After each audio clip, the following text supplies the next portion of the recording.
clase era para el día 30, pero por motivos personales no la pude realizar.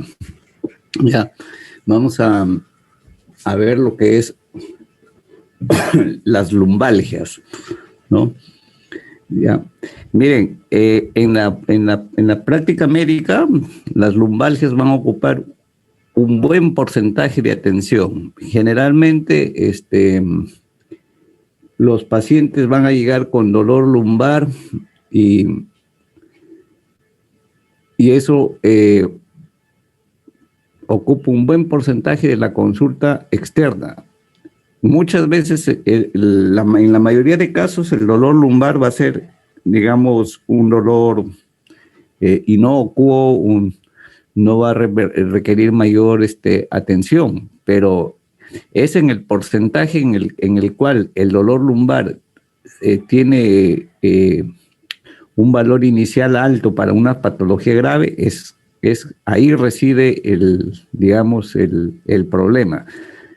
A ver, un ejemplo, no es lo mismo una contractura muscular por A o B motivos que, por ejemplo, una metástasis a columna, ¿no? Una metástasis, qué sé yo, pues, por ejemplo, de un cáncer de próstata, ¿no? O no es lo mismo una tuberculosis en columna vertebral que un traumatismo leve, ¿no? Entonces, como dice ahí la diapositiva, el 90% de las lumbalgias tienen como causa un proceso mecánico, ¿ya? En la mayoría de casos, a veces es difícil establecer la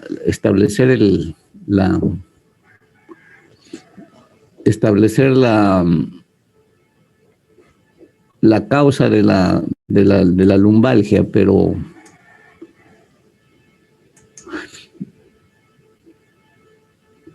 ese es digamos, el desafío que enfrentamos con este tipo de patologías, es que no se escape los casos graves, ¿no? Ustedes no lo pueden mandar a su casa como hacen en la mayoría de casos. Ya, ponte un diclofenaco con dexametasona, y total que resulta siendo un síndrome medular, ¿no? Entonces, eso es lo que hay que evitar, ¿no? Generalmente las lumbalgias aparecen encima de los 45 años, pero puede haber lumbalgias en personas jóvenes, y cuando sean jóvenes más bien debe llamarnos la atención.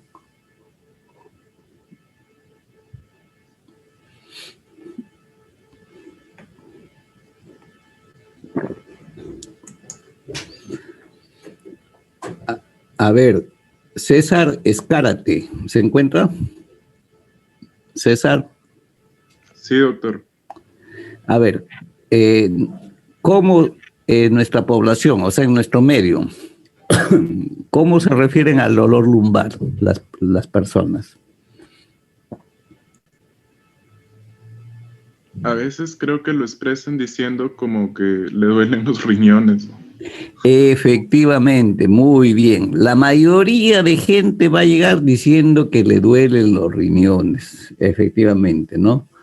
Entonces, obviamente que nosotros no vamos a poner en la historia clínica dolor de riñones, ¿no? Tenemos que poner dolor lumbar, ¿no? Y tal vez dentro de las causas de dolor lumbar, el dolor de origen renal es el que ocupa las últimas causas, ¿no? Porque ustedes saben que el riñón no duele salvo que se distienda la cápsula. Muy bien.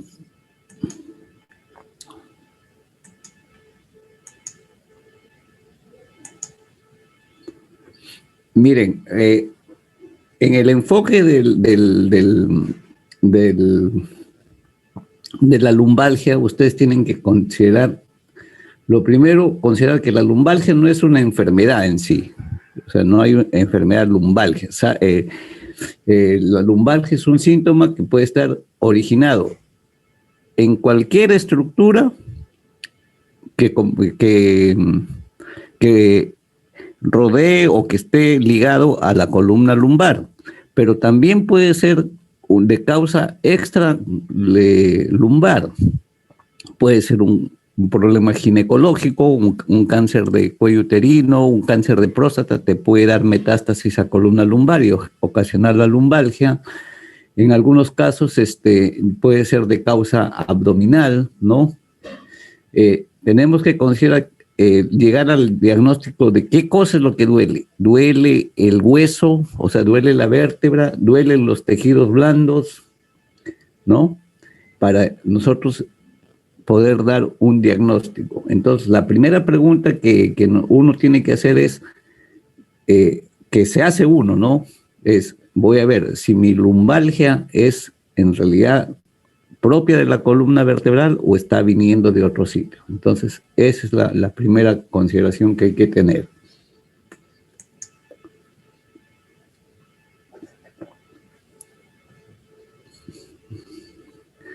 Ya. En cuanto al otro punto que yo tengo que considerar en la lumbalgia es el tiempo, ¿no? ¿Mi dolor es agudo o es crónico? Es agudo cuando es menos de 6 semanas, ¿ya? Y cuando pasan las 6 semanas,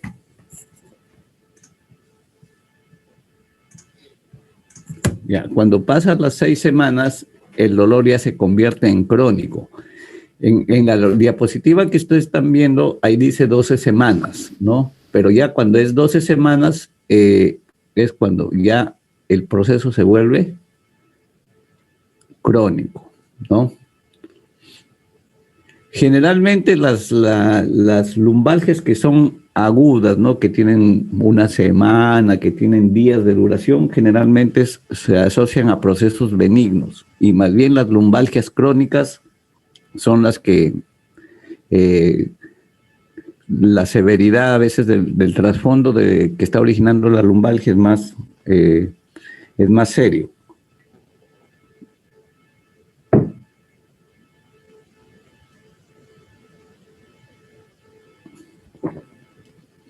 Y a pesar de los estudios que uno haga, también vamos a tener que, en un buen porcentaje, no vamos a dar con la causa de la lumbalgia, ¿no?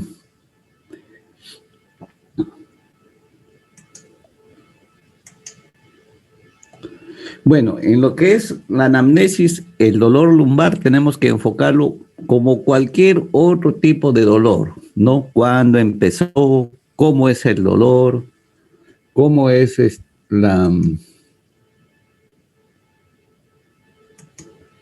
cuándo empezó ese dolor? ¿Qué tipo de dolor es? La localización, la irradiación, qué factores lo agravan, qué factores lo atenúan, cómo se comporta el dolor en algunas circunstancias. Por ejemplo, les pongo un ejemplo. Tenemos que ver la actividad del paciente, ¿no? La actividad que realiza el paciente, la edad, el sexo, obviamente, ¿no? Por ejemplo, un dolor lumbar, ¿no? Un dolor lumbar de tipo urente, quemante, ¿no? Y que se irradie a los miembros inferiores por la parte posterior, eso generalmente es compresión radicular, ¿no? Un dolor lumbar que te dé parestesias, ¿no? Que el paciente refiera, no, mi pierna derecha, por ejemplo, ¿no? Dice, ya la siento adormecida y la otra normal. Entonces, también compresión radicular, ¿no? Ahora, cuando generalmente el dolor lumbar no tiene esa irradiación a los miembros inferiores, hay que buscar solamente a nivel de columna, ¿no? Obviamente después de hacer las pruebas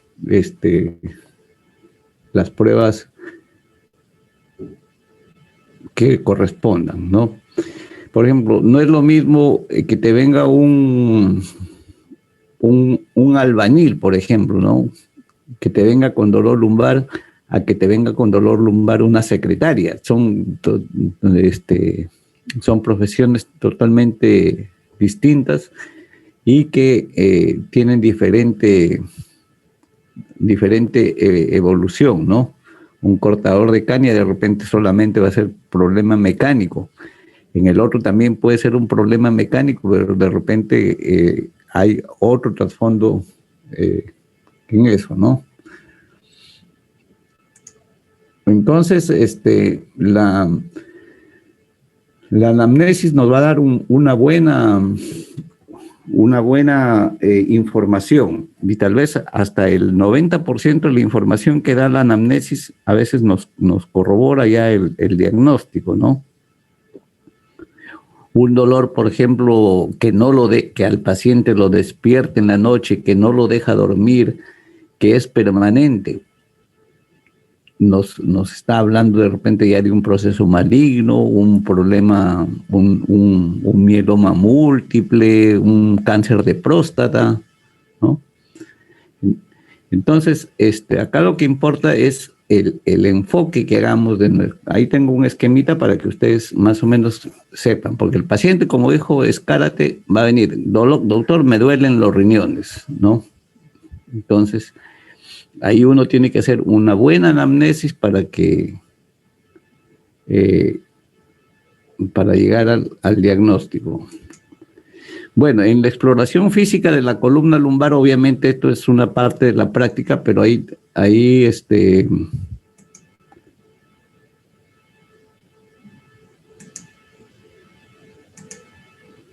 ustedes pueden ver, la primera es la flexión, ¿no? Ver hasta cuándo el paciente puede flexionar la columna para ver movimiento. Obviamente que si hay una artrosis, el movimiento va a estar disminuido, ¿no?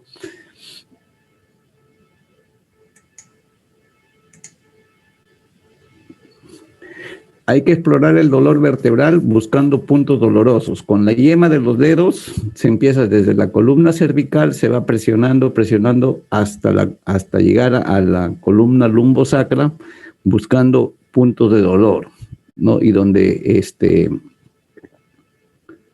el paciente nos señala, uno más o menos ya va viendo el nivel, a qué nivel de la columna se puede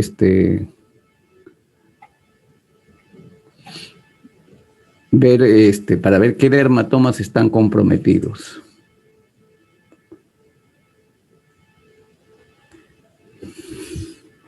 Bueno, en la exploración no solamente de la columna lumbar, sino también de la articulación sacroiliaca, uno tiene que ver cómo ingresa el paciente. Desde que ingresa el paciente uno tiene que verlo, a ver cómo está caminando. De repente hay arrastra el pie, de repente camina en forma con desviación hacia un lado, hay cojera, ¿no?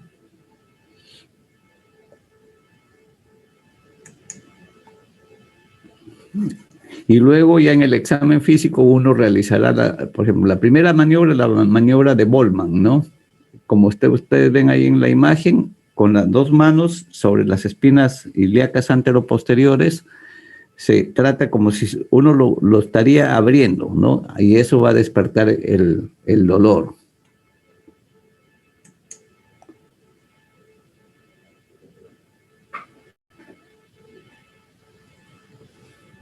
En la maniobra de Eriksen es la contraria a la de Bollmann. En la de Bollmann uno trata de abrir y más bien en la de Eriksen uno trata de cerrar, ¿no? Desde las espinas ilíacas anterosuperiores, como si quisiéramos cerrar, y ahí vemos si se despierta o no el dolor.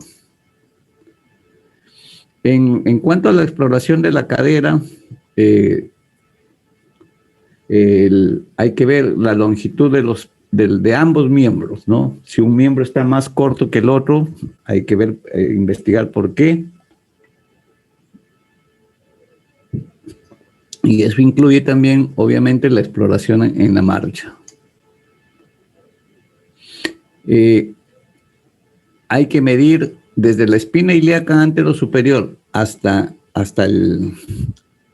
los talones, tomar las medidas.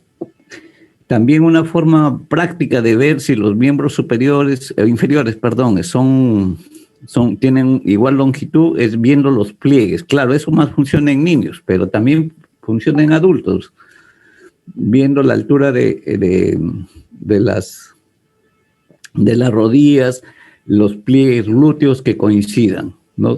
Pero lo más práctico, obviamente, es tomar una cinta métrica y medir. Luego se realiza la maniobra de abducción, ¿no? En la maniobra de abducción, el ángulo que se forma entre ambos miembros inferiores debe ser al menos 45 grados. Si no abre más, entonces algo está pasando a nivel de la articulación sacroiliaca.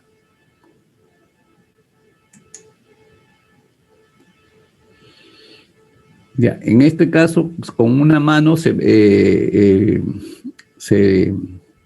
presiona el miembro inferior y con el otro se hace una flexión sobre el abdomen, ¿no? Y esto debe formar un ángulo de 60 grados.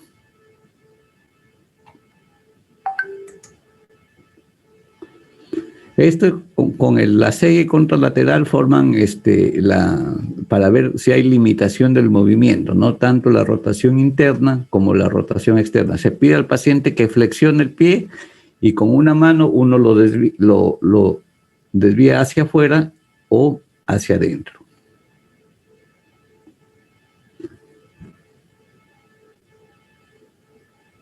A ver, Mayra, ¿se encuentra? Mayra.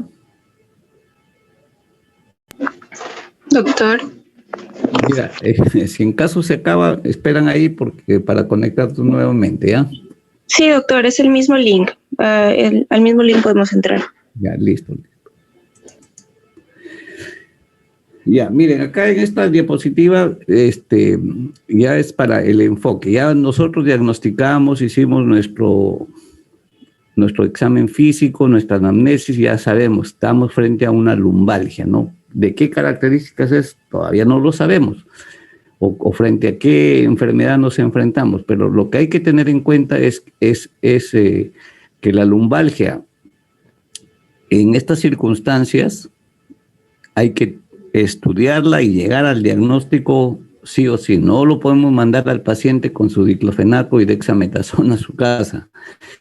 Si el primer episodio ocurre antes de los 20 años o después de los 50, hay que investigar. Si el dolor es de características no mecánicas, si el dolor lumbar está asociado a fiebre, si en la historia clínica de repente el paciente refiere haber padecido de cáncer, si está en tratamiento con esteroides como prednisona, dexametasona. A ver, ¿quién me puede decir por qué es importante esto?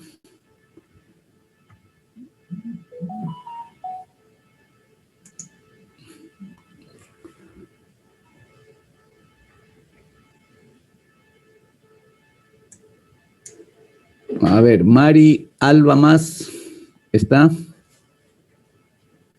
Mari Alba. Sí, doctor. ¿Por qué crees que es importante la historia clínica o el antecedente del paciente que haya consumido esteroides, dexametasona, prednisona, deflazacor, etcétera, etcétera? Porque hay como un desgaste óseo, una acumulación ósea. Miren, el consumo crónico de corticoides puede llevar a una necrosis aséptica del cuello de fémur. O sea, el cuello del fémur se necrosa y eso puede dar dolor. También las vértebras pueden volverse osteoporóticas y eso producir un achatamiento y una compresión medular, ¿no? Ya por eso es importante el antecedente si está consumiendo esteroides. Obviamente que con 2 o 3 tabletas de dexametasona no va a pasar nada, ¿no? Pero hay pacientes que consumen, por ejemplo, prednisona por largo tiempo, 6 meses, 1 año. Entonces, ahí esto es importante, ¿no? La inmunodepresión. obviamente que paciente que se encuentra comprometido su depresión porque puede ser diabético, sufrir de cáncer, VIH, etcétera, etcétera, que pueden comprometer la columna vertebral. Si asociado a la lumbalgia encontramos pérdida de peso, también es importante porque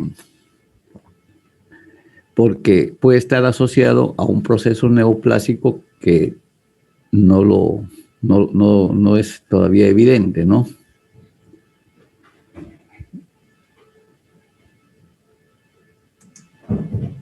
A ver, Melisa Díaz. Buenas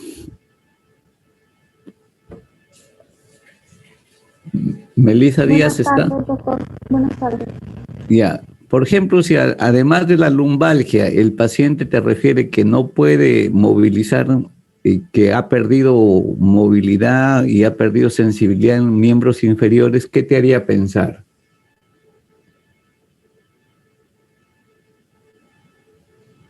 Afección del nervio también. ¿Cómo? Afección del nervio. Pero ¿qué más? Pues, o sea, obviamente ahí sabemos que el nervio está afectado, pero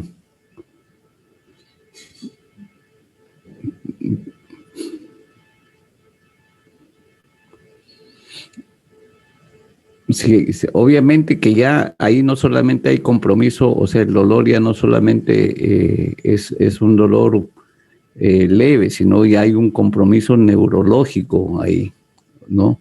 Y puede haber afección efectivamente de los nervios, ¿no? Y el tratamiento ya obviamente va a ser diferente. Bueno, obviamente que si hay traumatismo previo, uno tiene que investigar, pues, ¿no? ¿Por qué? ¿Qué está pasando? De repente hay una lesión de la estructura vertebral.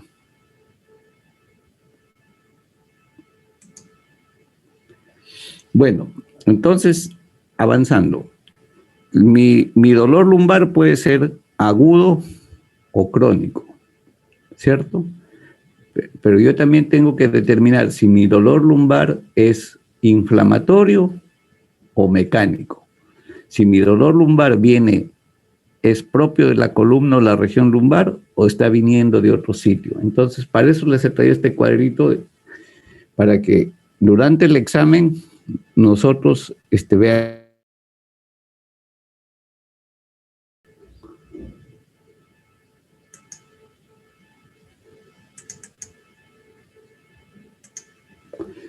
Ya, entonces acá en este cuadrito les he traído para que vean cuál es la diferencia entre el dolor inflamatorio y mecánico. Generalmente el dolor inflamatorio es más grave. El dolor mecánico de repente solamente es algo pasajero, algo leve, ¿no? Entonces, esto es lo que tenemos que ver. Aquí está, como les dice, la edad. Generalmente el inflamatorio es insidioso, dura bastante tiempo, es crónico. En el mecánico puede ser agudo. Lo primero que tienen que ustedes preguntar en el dolor es, señor, señora, en la noche, ¿el dolor la despierta? Si te dice que sí, que no puede dormir por dolor, o que cuando se cambia de posición hay dolor, ese dolor ya no es un dolor benigno, ¿ya? Si hay rigidez matutina por la mañana, por ejemplo, se levanta el paciente y tiene que pasar 1 hora, 2 horas hasta que de nuevo vuelva a su posición o calme el dolor, ¿no?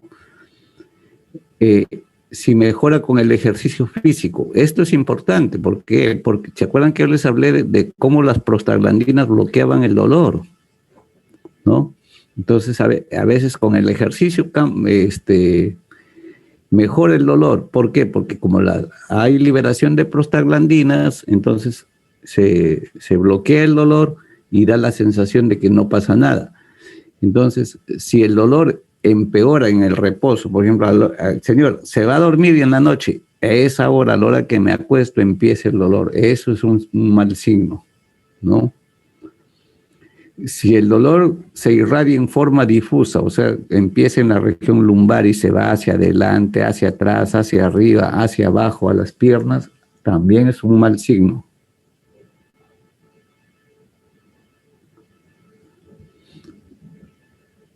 si está relacionado con algunas enfermedades como la psoriasis, puede haber fiebre, deterioro del estado general. Si en laboratorio encontramos signos laboratoriales de espondiloartritis, ¿no? Las radiografías ya no son normales, ¿no? Entonces, todo esto nos hace considerar de que el proceso es inflamatorio.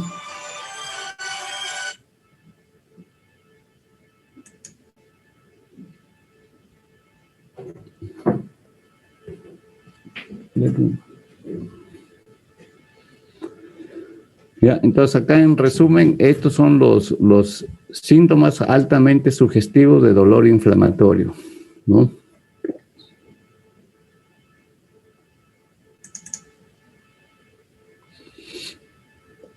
Dentro de las causas de dolor de origen inflamatorio, lo que es referente a enfermedades reumatológicas, las tenemos ahí, ¿no? Las artritis, las artrosis, las artritis por la enfermedad de Crohn. Por ejemplo, la enfermedad de Crohn no es una enfermedad que se origine o que el porcentaje de daño esté en las articulaciones, sino más bien en la enfermedad de Crohn está afectado el tubo digestivo, ¿no? Entonces, pero también puede darte artritis. Y esta artritis puede lesionar las vértebras, ¿no? La enfermedad de Whipple, la enfermedad de Behçet.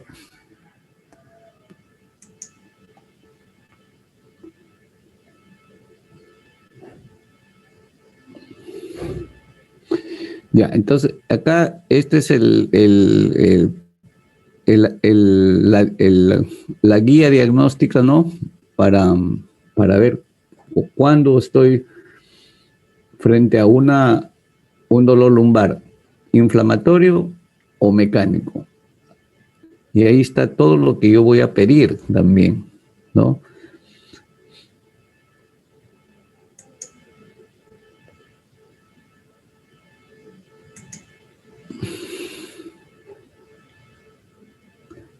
Rocío Díaz. Rocío Díaz Vázquez, ¿está?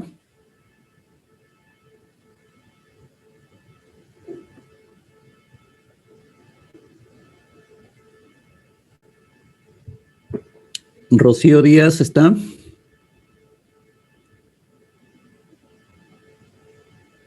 Willy Flores. Willy. Doctor, sí, acá estoy. A ver, Willy, una vez que tú ya has diagnosticado tu dolor lumbar, ya más o menos te vas por una causa, ¿cuál sería la primera prueba que tú pedirías? ¿Qué es lo primero? Dependiendo, por ejemplo, si sospecho en una radiculopatía, le diagnosticaría de frente una tomografía para no estar haciendo perder el tiempo, ¿no? Y en caso de, por ejemplo, pienso que es una espondilitis, le mandaría una radiografía, ¿no? No, en ambos casos, escuchen, en ambos casos, por lo primero que hay que empezar es por la radiografía. No se olviden eso, ¿ya? No se olviden eso. La radiografía es lo primero que hay que pedir. Así como en abdomen, lo primero que hay que pedir a veces es la ecografía. En columna lumbar, lo primero es la radiografía. Obviamente que como no es perder el tiempo, sino que a veces solo con la radiografía ya está hecho el diagnóstico. Por ejemplo, en la osteoporosis, ¿no? A veces en la osteoporosis no tratada, las vértebras se comprimen, se achatan, como se dice, ¿no? Y eso se ve en la radiografía, ¿no? Entonces, ¿para qué perderíamos tiempo ya? Perdón, no es perderíamos el tiempo, sino que ya con eso estaría hecho el diagnóstico. Obviamente que de ahí hay que pedirle otros exámenes. A ver, vamos a ver. A ver, Libertad Arrasco. Libertad Arrasco está.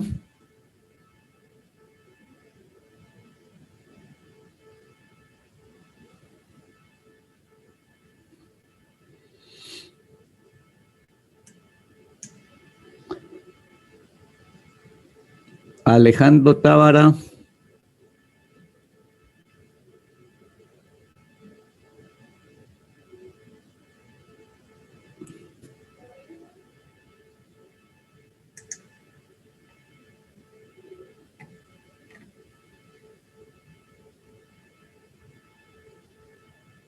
A ver, Alejandro no está tampoco. Chantal Vega. Sí, doctor, buenas tardes. A ver, Chantal, después de la radiografía, ¿cuál es el otro examen que a ti se te podría ocurrir pedir en una lumbalgia? ¿De imágenes, tomografía? Tomografía. A ver, ¿qué dice Edwin García? Si sospecho de mecánico o si sospecho de algo inflamatorio. Ya supongamos inflamatorio, bueno, porque en mecánico ya solamente con la radiografía a veces es suficiente. Entonces, reactantes de fase aguda. No, estamos hablando en imágenes.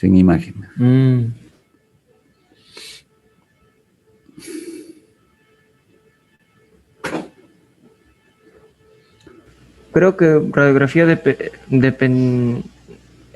tanto anteroposterior como lateral. No, pero la radiografía, claro, es el primer examen, pues, ¿no?, que se pide. Pero, ¿cuál sería el otro examen que pediríamos?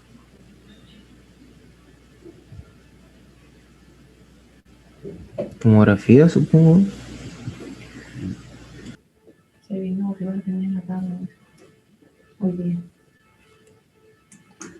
Bueno, en realidad, miren, lo que se refiere a lo que es imágenes, la radiografía es lo primero que hay que pedir, eso es innegable. Pero luego, el que tiene más rendimiento en lo que es en procesos inflamatorios es la resonancia magnética, ¿ya? Sobre todo con contraste, más que la tomografía. ¿Ya? La tomografía nos da, obviamente, nos va a dar información, pero problemas así de columna, lo que más nos va a servir es la resonancia, ¿ya? Tiene mayor definición, una y otra que podemos ver con más precisión lo que es partes blandas. La ecografía también se puede pedir. No es muy usual pedir ecografía en problemas de columna, pero cuando a veces encontramos tumoraciones groseras, eso sí es necesario pedirlas, ¿ya? Entonces, para a veces no hacerle gastar en vano al paciente y no quedar mal frente a los colegas, lo primero que hay que pedir es una resonancia. Para lo que es columna, el examen de elección es resonancia. Si es con contraste, mejor. Salvo que haya alguna contraindicación para el contraste, ¿no?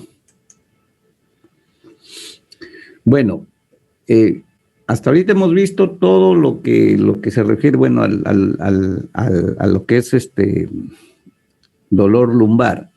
Pero si a este dolor lumbar nosotros le sospechamos o se sospecha o el paciente informa que ha tenido fiebre, la cosa también cambia, porque si se añade fiebre, estaremos ya podemos estar frente a un proceso infeccioso, tipo tuberculosis, una osteomielitis, una micosis profunda, ¿no?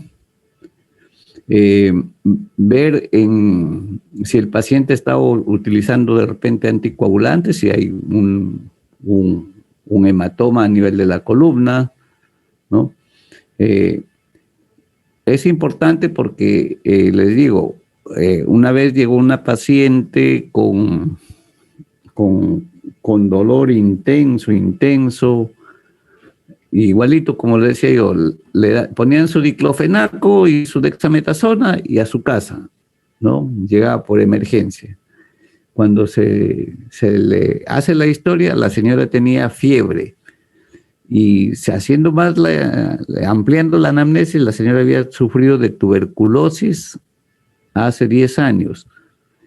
Y cuando se le toma la resonancia, era una tuberculosis reactivada, o sea, extrapulmonar a nivel de columna, ¿no? Y nadie le preguntó si había estado haciendo fiebre. Y sí, la señora tenía su febrícula todas las tardes, como una tuberculosis típica, ¿no?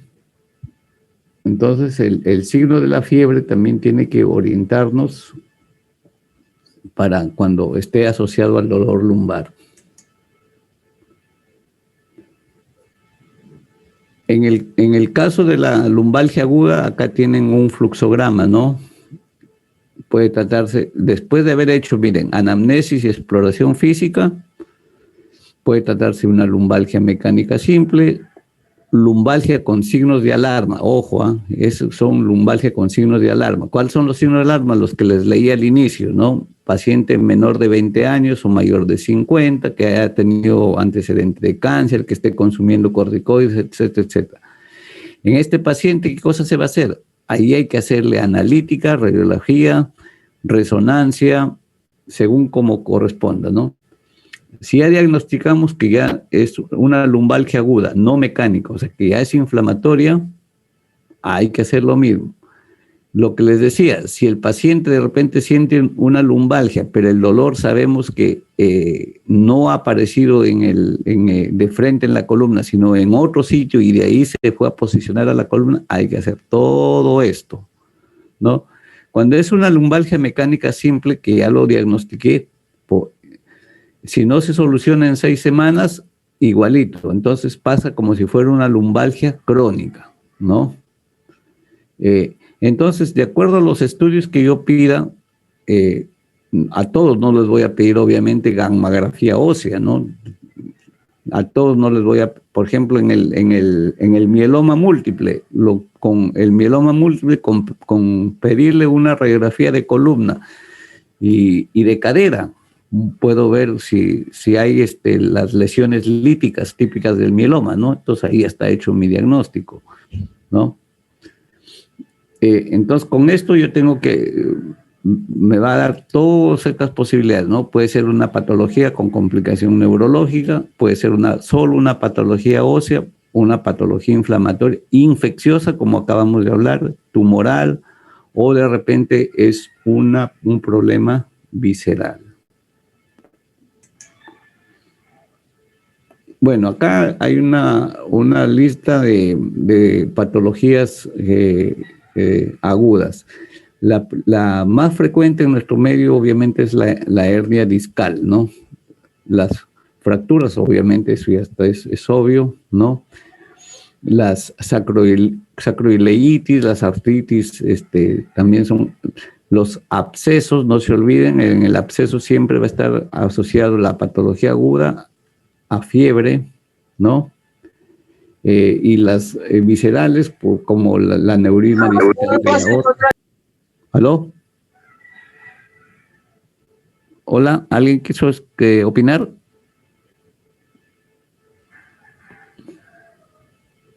Creo que activaron su audio de casualidad. Ya.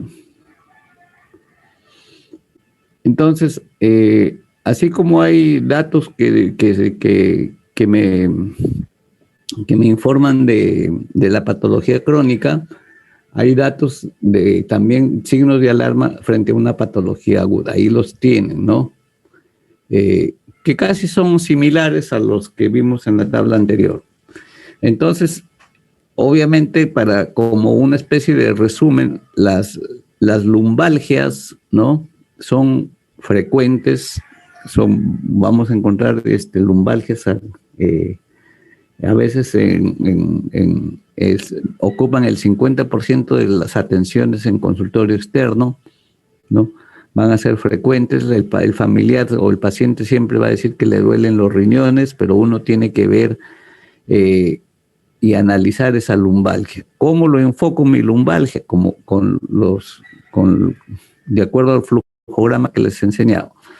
Puede ser, primero tengo que ver si es aguda o crónica, si es inflamatoria o mecánica, o si es propia de la columna o región lumbar, o si viene de afuera. Entonces, para eso yo necesito una buena historia clínica, hacer mi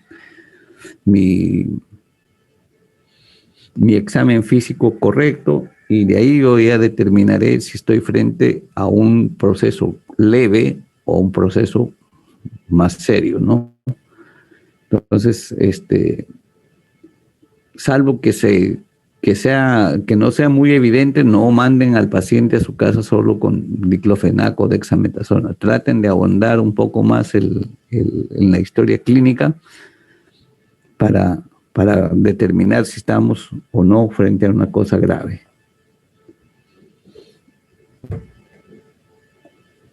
¿Alguna pregunta que tuvieran?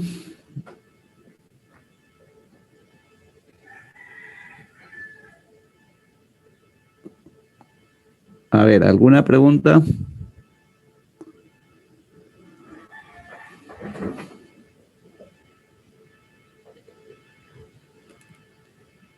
No, doctor, todo está claro. Y yo tengo una pregunta. Sí, dígame. En el caso de cuando los pacientes, luego del examen físico, el médico les dice que se trata de una contractura, Ya. la causa del dolor, los médicos pueden hacer como unas maniobras, ¿no? Y logran como que la mejoría del dolor. Ujú. Sí. Y eso sí es como que el tratamiento, o sea, ahí terminó, o sea, ya... Claro. Alivio. Claro, si, por ejemplo, un ejemplo, ¿no? Te dice la señora, ¿sabe qué, doctor? Doctora, me agaché a levantar un plato, qué sé yo, y cuando me levanto empieza el dolor. Entonces, obviamente ese dolor no va a ser pues por un cáncer, ¿no es cierto? ¿No? Esa es una patología aguda y tú palpas el músculo, lo encuentras pues contraído. Entonces, obviamente ahí su relajante muscular y hasta ahí termina el diagnóstico, ¿no? No es lo mismo que te diga que ya, por ejemplo, hace 3 meses que no lo deja dormir el dolor, que lo despierte en la noche y que es un paciente, por ejemplo, de 60 años, ¿no? La cosa cambia ahí, ¿no? Pero sí, en realidad cuando es la patología aguda, tú lo determinas rápido, ahí nomás termina la consulta, pues, ¿no? ¿Alguna otra pregunta? Cuando se evidencia radiculopatía por medio de las maniobras, ya no es necesario las imágenes, no solo darle su tratamiento para lo que pensamos que es mecánico o como... No, más bien en las radiculopatías es donde tú más tienes que ahondar, porque sé que es una radiculopatía, está una raíz nerviosa comprometida. No, ahí tenemos que ahondar, ahí no solamente es darle, obviamente el paciente llega por el dolor, pero no hay que tratar solo el dolor. Es muy diferente al ejemplo que les puse ahora, ¿ya? En la radiculopatía, si el paciente refiere parestesia, refiere que el dolor se irradia a las piernas, ¿no? Ahí lo primero es una radiografía, obviamente el tratamiento para el dolor, ¿no? Pero luego una radiografía y una resonancia, así es que amerita, pues, ¿no? ¿Una radiculopatía se puede ver con la radiografía? No, la radiografía no te sirve para ver la compresión de la raíz nerviosa, pero sí te da un indicio. Ponte que le tomes una radiografía y encuentres desviación o listesis. Listesis significa desplazamiento de la vértebra, ¿no? La vértebra puede desplazarse hacia adelante, que es anterolistesis, o desplazarse hacia atrás, estaríamos frente a una retrolistesis. Entonces, si por ejemplo el radiólogo te informa una listesis o anterolistesis, tú ya tienes una idea, por acá está el problema. O de repente te dice fractura vertebral, porque las vértebras no solamente pueden fracturarse en forma traumática, pueden ser en forma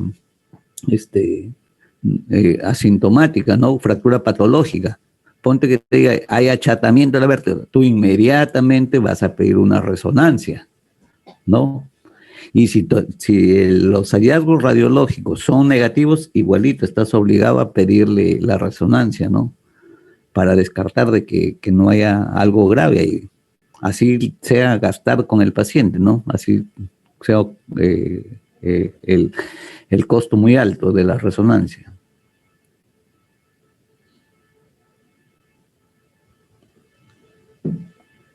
¿Alguna otra pregunta?